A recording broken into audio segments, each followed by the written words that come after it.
What's good, YouTube? In this video, I'm gonna be doing something a little bit different, a raw, uncut review of a credit card that I don't actually have. I used to have this card. I downgraded it to the Hilton Surpass card, but I want to just do a complete overview. I want to start doing this more on my channel, just doing a complete overview of a credit card and giving my full thoughts and review on the credit card and just go through it with you guys. So this is gonna be the first one I'm doing, the Hilton Honors American Express Aspire card.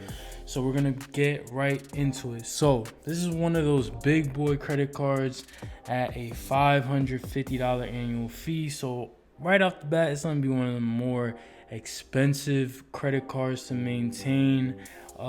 Even getting close to the level of a platinum card, a Sapphire Reserve, not quite at that level, but far from the IHG cards, Hyatt cards. It's an expensive card to maintain. So and that's unique with partnered credit cards. You don't really see that from any of the airlines that partner with banks or other hotel credit cards. This is, from my knowledge, the most expensive partnered card with at least the main banks, right? So because I have the card already, that's why it's not showing me the intro bonus, but I believe it's like 150 to like 170, 180. They're currently offering a upgrade for me, right? So there's that. But like I said, so it's gonna have a big intro bonus, but obviously one of the things with Hilton is they are known for their points not being as well for redemption as some of the other card brands. Like for me, I find the most value out of IHG credit cards when it comes to point redemption. Marriott is kind of hit or miss. I've gotten some real good deals with Marriott and some not so good deals. I would put it kind of like in the middle. Hyatt, I don't really have experience with it. I can't really say. But Hilton definitely it lives up to the stereotype. It doesn't really have the best point redemption value. But 150, 180, whatever, how many points it is, like 150 to 200 K points, it's gonna have good value no matter what, right? You're gonna be able to do something with that.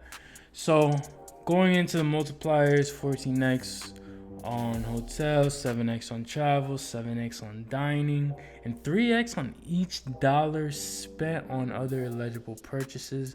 So that's kind of vague, but pretty good multipliers. I think that's very good multipliers. If you are a Hilton main, so to speak, this is be a great card for you because the multipliers are crazy. One of the best benefits of this card is you get diamond status with Hilton, which gives you 100% base or bonus on base points. You earn every day, premium Wi-Fi and space available, upgrades at select properties, executive lounge access at select properties, and more. I know it has a lot of benefits with diamond status. $400 Hilton Resort credit, so $200 semi-annually on eligible purchases made with when you're at hotels by Hilton. That's a pretty good benefit of this card. I think credits are always like real tangible credits, especially with the partnered brand or whatever the case. If it's a travel card, stuff like that is always going to be to me kind of like a standard thing, at least part of the card. Free night award, I think this card low-key should have like double night award. I don't think that would hurt Hilton to have that, and I think it'd be a great benefit, but they don't. I've never heard of a double or two free night awards annually, but they have the one single free night award, so that's cool.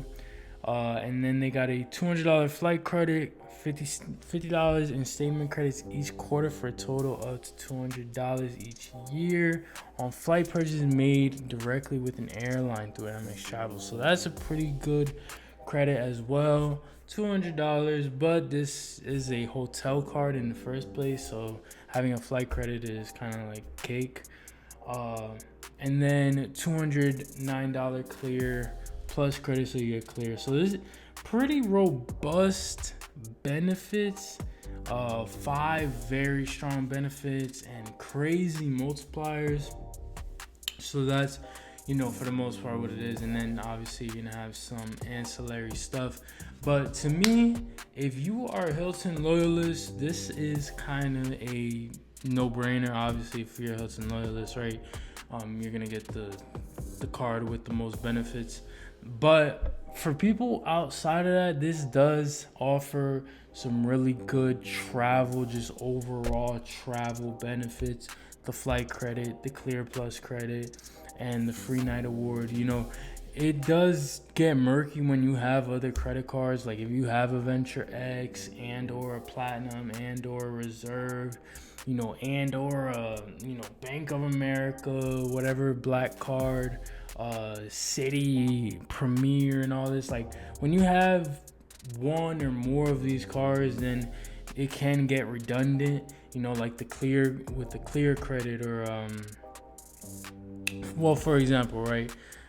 These other ones are more, diverse, and if you just got more credits, that there's nothing wrong with that. But like, the clear credit is not going to be as valuable for most people unless you got, you want to give it to family and all that. But this card definitely has value that outweighs its annual fee, which is the biggest thing to note about it, because people are going to look at the annual fee. But if you got 200, 600 right here, free night award is going to be like 100 plus, that's 700 right there, plus diamond status, plus clear credit. Like, it's a very good card. I'm not gonna lie. The annual fee is gonna be steep for most people, but it is providing value like very decisively above the annual fee. So I'd give this card like a 9 out of 10. This is a great card. And yeah, it's a solid 9 out of 10. So, I only wouldn't give it a 10 out of 10 because I think it can and should do a little bit more. I think it'd be cool if it had like a double free night annual anniversary night. But, I think they could do some more. But it's a 9 out of 10 card. It's a really good card. So that's my thoughts on the Hilton Honors Aspire card. Thank you for watching. Appreciate you guys. See you guys in the next one.